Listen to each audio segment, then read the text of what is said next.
সুপ্রিয় দর্শক, আসসালামু আলাইকুম। আপনাদের সবাইকে স্বাগত জানাচ্ছি এখনকার আলোচনা। আপনাদের সঙ্গে আছি আমি সিরাজুল ইসলাম। দর্শক, আমেরিকাকে কঠিন শর্তের বেড়াজালে আবদ্ধ করে ফেলেছে ইরান।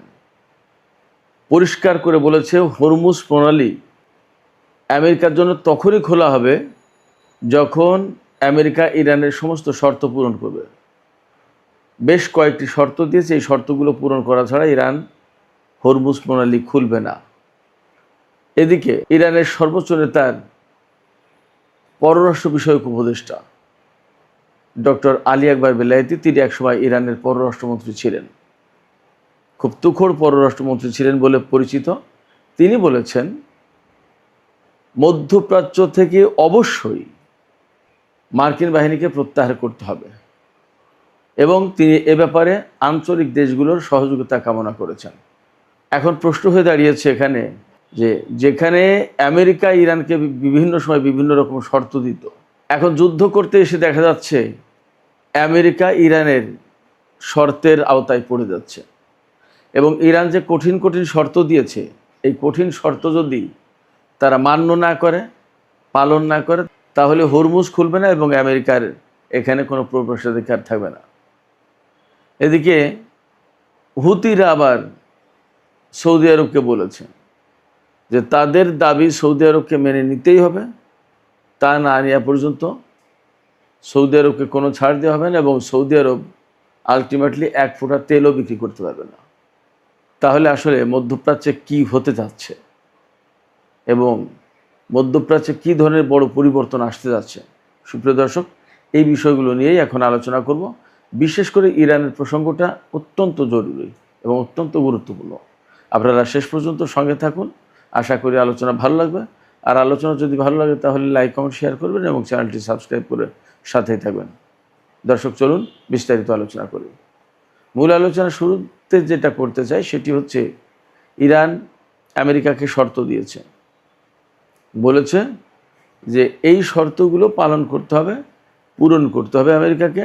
যদি আমেরিকা এই শর্তগুলো পূরণ করে তবে আলোচনা হবে তাদের সাথে, তবে হরমুজ খোলার ব্যাপারে আলোচনা হবে। খুবই কঠিন শর্ত, মানে প্রথম কথাই হচ্ছে যে এই শর্তগুলো, তারা কতগুলো শর্ত দিয়েছে, সেই শর্তগুলো আগে মানতে হবে, তারপরে হরমুজ খোলার আলোচনা হবে।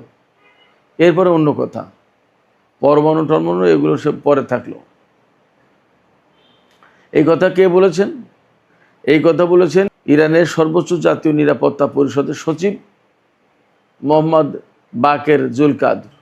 বাকের জুলকাদের পরিচয়, তিনি জাতীয় নিরাপত্তা পরিষদের সচিব, এটা তো বটেই, কিন্তু এই জাতীয় নিরাপত্তা পরিষদটা কি, সেটা কি আপনারা জানেন? জাতীয় নিরাপত্তা পরিষদ হচ্ছে ইরানের সেই পরিষদ যে পরিষদ এই যুদ্ধকে হ্যান্ডেল করছে, অর্থাৎ যুদ্ধ পরিচালনা করছে যে পরিষদ, সেই পরিষদের সচিব। তার মানে তিনি কার্যত এই পরিষদের প্রধান, আর সর্বোচ্চ নেতা হচ্ছে পদাধিকার বলে বা যেভাবে তিনি এই পরিষদের প্রধান, সর্বোচ্চ নেতা। আর সচিব কার্যত তিনি সব কাজ পরিচালনা করেন। এই বাকের জুলকাদর, তিনি কিন্তু একসময় আইআরজিসিতে ছিলেন। জাতীয় নিরাপত্তা পরিষদের পক্ষ থেকে সচিব হিসেবে বাকের জুলকাদর আমেরিকার জন্য শর্তগুলো প্রকাশ করেছেন। শর্তগুলো কি কি? একদম সর্বপ্রথম শর্ত, আমেরিকাকে তার আচরণ পরিবর্তন করতে হবে। এই আচরণ না পরিবর্তন করলে হরমুজ খোলা হবে না। তারপরে শর্ত কি? আমেরিকাকে হুমকি দেওয়া বন্ধ করতে হবে, অর্থাৎ আমেরিকা ইরানকে আর হুমকি দিতে পারবে না, একদিনের জন্য না, একদিন একবারের জন্য হুমকি দিতে পারবে না, হুমকি দেওয়া বন্ধ করতে হবে। ইরানের যে সমস্ত পবিত্র আচার আচরণ, ধর্মীয় বিষয় যেগুলো আছে, এগুলো নিয়ে কখনো আমেরিকা কোনোদিন ইনসাল্ট করতে পারবে না। ইরানের আশপাশে, অর্থাৎ হরমুজ প্রণালী এলাকায় বা আরও কোথাও কোথাও আমেরিকার পক্ষ থেকে যে ব্লকেড সৃষ্টি করে রাখা হয়েছে বা যে সমস্ত ব্লকেড আছে, এই ব্লকেডগুলো তুলে নিতে হবে। একদম হরমুজ খোলার আলোচনার আগে এই কাজগুলো করতে হবে। এরপরে আমেরিকা এবং ইসরায়েল ইরানের বিরুদ্ধে 2 দফা যুদ্ধ করেছে। 2025 সালের জুন মাসে 12 দিনের যুদ্ধ, আর এবছরে অর্থাৎ 2026 সালের 28 ফেব্রুয়ারি থেকে এই পর্যন্ত যে সমস্ত সংঘাত সংঘর্ষ যুদ্ধ চলল, এই জন্য যে ক্ষতি হয়েছে ইরানের আমেরিকার হামলায় বা ইসরায়েলের হামলায়, এখানে ইসরায়েলের কথা উল্লেখ নেই, কিন্তু ইসরায়েল তো গুরুত্বপূর্ণ পার্টনার আমেরিকার। সেক্ষেত্রে এই যুদ্ধের টোটাল যে ক্ষয়ক্ষতি হয়েছে সেই ক্ষতিপূরণ দিতে হবে, অর্থাৎ ক্ষতিপূরণ দিতে হবে। সেটা কত ডলার সম্ভবত ইরানের কাছে হিসেব আছে, আরও পরে হিসেব হয়তো নতুন করে দেওয়া হবে।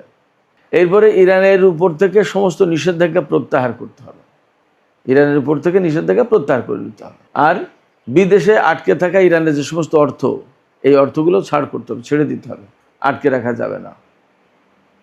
এই শর্তগুলো যদি পালন করে আমেরিকা, তবে হরমুজ প্রণালীর খোলা নিয়ে আলোচনায় বসতে রাজি আছে ইরান। এখানে যদি আমরা ব্যাখ্যা করি তাহলে একদম পরিষ্কারভাবে দেখা যাবে, যুদ্ধ শুরুর আগে বা এক সময় আমেরিকা ইরানকে বিভিন্ন রকমের শর্ত দিত, এইটা করতে হবে, ওইটা করতে হবে, ওইটা করতে হবে, মানবাধিকারের উন্নতি করতে হবে, পরমাণু কর্মসূচি পালন করা যাবে না, অমুক করা যাবে না, তো নানান রকমের ফিরিস্তি থাকতো আমেরিকার পক্ষ থেকে। এখন যুদ্ধের পরে সিচুয়েশনটা কীভাবে পাল্টে গেল, ইরান আমেরিকাকে শর্ত দিচ্ছে যে আমেরিকা যদি ইরানের সাথে আলোচনা করতে চায় হরমুজ প্রণালী খোলার ব্যাপারে, তাহলে এই শর্তগুলো পালন করতে হবে, পূরণ করতে হবে। এবং এখানে সবচেয়ে বড় ব্যাপার, আমেরিকা একসময় ইরানকে বলতো তার বিহেভিয়ার চেঞ্জ করতে হবে, এখন ইরান আমেরিকাকে বলছে তার বিহেভিয়ার চেঞ্জ করতে হবে, তার আচরণ পরিবর্তন করতে হবে। আচরণ পরিবর্তন করার মানে কি?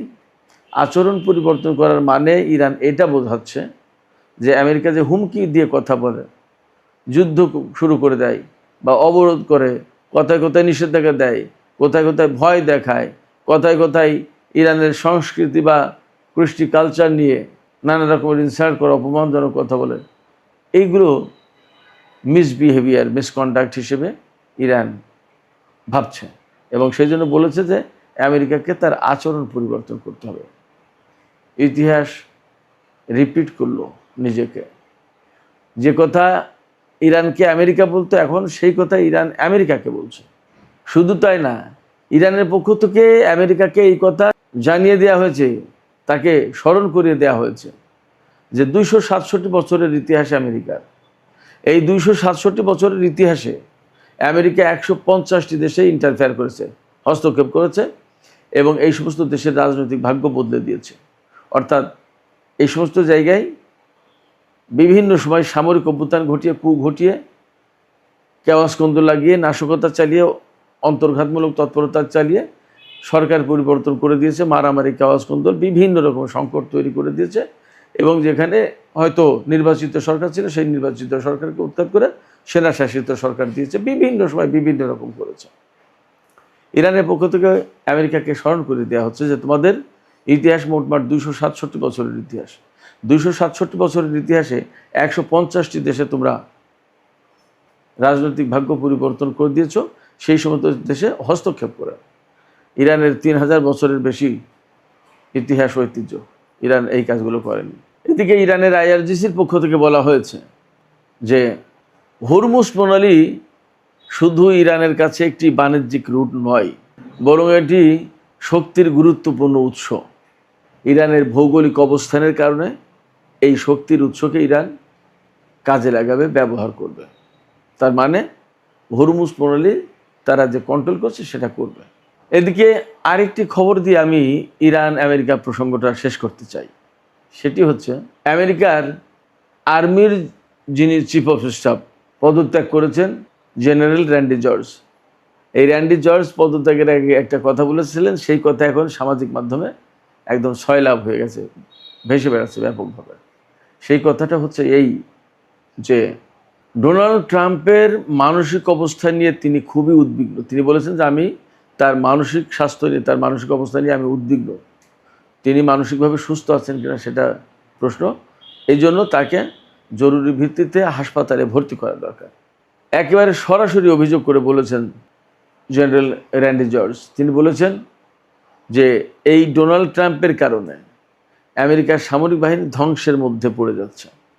তিনি ধ্বংসের দিকে টেনে নিয়ে যাচ্ছেন ইরানের সশস্ত্র বাহিনী বা সামরিক বাহিনী, যাই বলেন।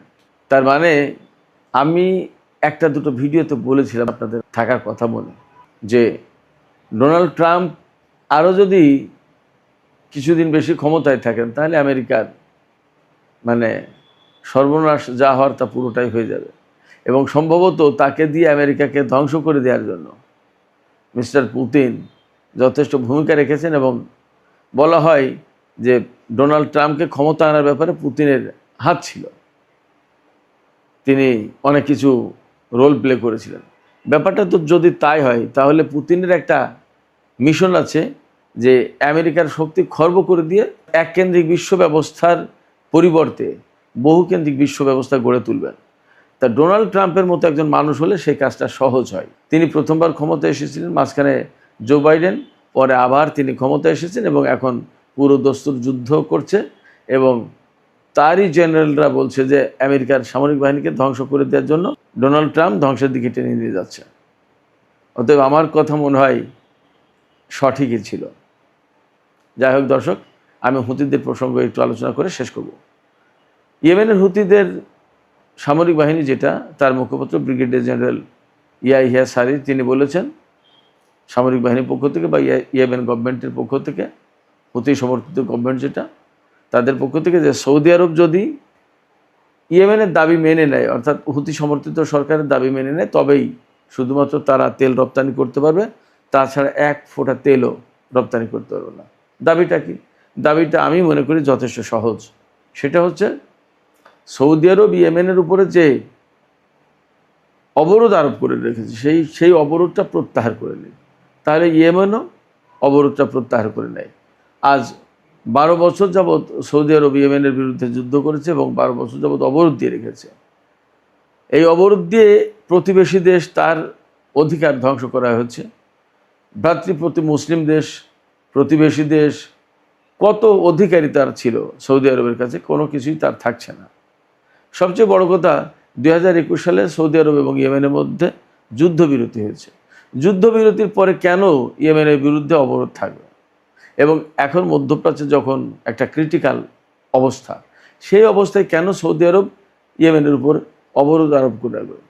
ইরানের একটি বেসামরিক বিমান ইয়েমেনের রাজনৈতিক নেতাদেরকে আনতে গিয়েছিল সর্বোচ্চ নেতা আয়াতুল্লাহ আলী খামেনির জানাজায় অংশগ্রহণের জন্য, এবং তাদেরকে পৌঁছে দিয়েছে। আনতে যখন গিয়েছে আবার পৌঁছাতে যখন গিয়েছে, দুইবারই সৌদি আরব ইয়েমেনের উপর হামলা চালিয়েছে। এটা তো খুব গ্রহণযোগ্য কথা না। যখন মধ্যপ্রাচ্যে খুব একটা ক্রিটিক্যাল অবস্থা, সেই সময় সৌদি আরব এই আচরণগুলো করে কেমন? আর এখন যে সৌদি আরব তুরস্ক এবং পাকিস্তান কেন্দ্রে জোট বাঁধছে, সেই জোট কার বিরুদ্ধে যুদ্ধ করবে এবং মধ্যপ্রাচ্যের পরিস্থিতি কী হবে? মধ্যপ্রাচ্য যখন একটা সেটেলমেন্টের দিকে যাচ্ছিল, একটা ভালো অবস্থার ভেতরে ছিল, তখন সৌদি আরব এই কাজগুলো করছে। কি লাভটা হবে? সুপ্রিয় দর্শক, আজকের আলোচনা এখানে শেষ করতে চাই। আলোচনা শেষের আগে আপনাদের মতামত জানতে চাই, আপনারা কি ভাবছেন? ইরান আমেরিকাকে একেবারে কড়া শর্ত দিয়ে দিয়েছে, এই শর্তগুলো পালন না করলে কোনো মতেই হরমুজ প্রণালী খোলার আলোচনায় শুরু করা হবে না আমেরিকার সাথে। খোলা তো পরের কথা। ইরান যে শর্ত দিয়েছে, এই শর্তের কাছে কি আমেরিকা একসময় আসলে নতি স্বীকার করতে বা সারেন্ডার করতে বাধ্য হবে? কি মনে হয় আপনাদের? আপনাদের মতামত জানিয়ে কমেন্টে লিখুন, আর ভিডিও ভালো লাগলে লাইক কমেন্ট শেয়ার করে পাশেই থাকুন। দর্শক, আপনাদের সবাইকে অনেক অনেক ধন্যবাদ। আল্লাহ হাফেজ।